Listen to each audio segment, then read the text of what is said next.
of innumerable journeys which took her always away from responsibility, but never away from herself.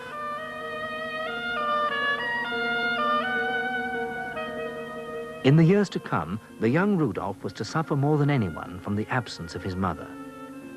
So alike in temperament, she was the one person who could have understood and helped him in the difficult years ahead.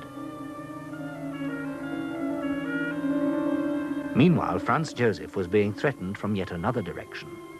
The man was Bismarck, unscrupulous statesman of genius.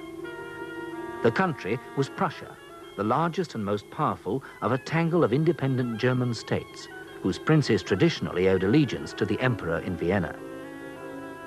Bismarck's dream was a unified Germany, excluding Austria, under the Prussian king, Wilhelm I.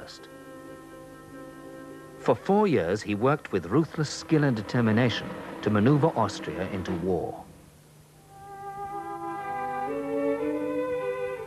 When it came, the old Austria, which had given birth to Haydn's national hymn, was to sink beneath the superior firepower and Spartan vitality of a modern state. And that state, with the same ruthless drive that it later employed to dominate Europe, transformed Haydn's tender anthem into Deutschland über alles.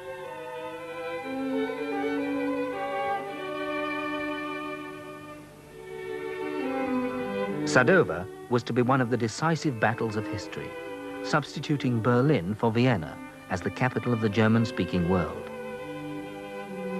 Already, Austria had lost 30,000 men in 5 days. An urgent message went back to Vienna. Your Majesty most urgently requested to make peace at any price. Catastrophe inevitable. The Austrian commander had lost his nerve. It was like a thunderbolt out of a clear sky. Vienna was relaxed and confident. The Viennese despised the Prussian upstarts. Austria was going to beat Prussia with one hand tied behind her back. The emperor was deeply shocked. "Retreat if you must," he replied, "but on no account peace." But it was too late to retreat.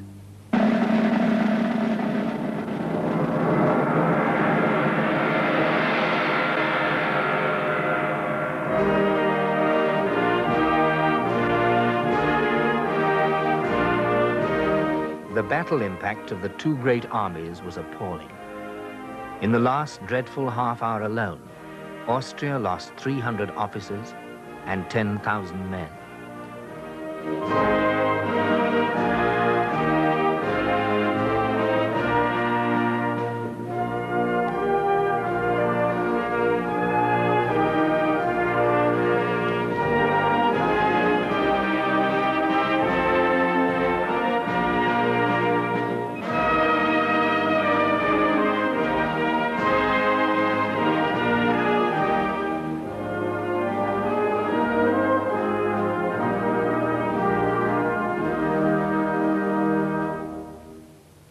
Bismarck had achieved his aim, and 4 years later, having defeated the French as well, Germany was united under the Prussian king, now Kaiser Wilhelm I.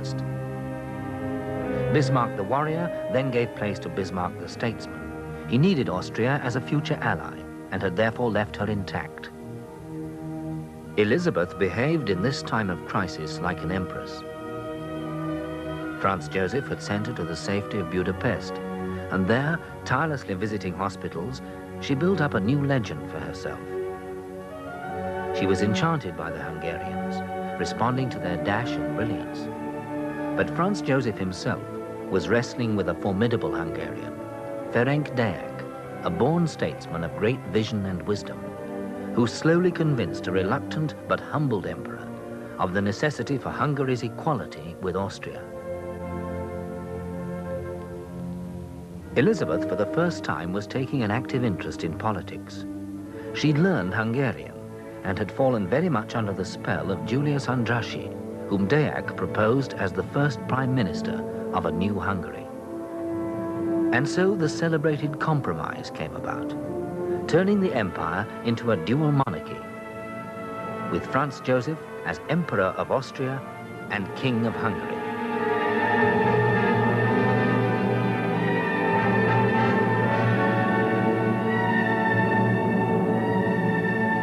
The Hungarians were now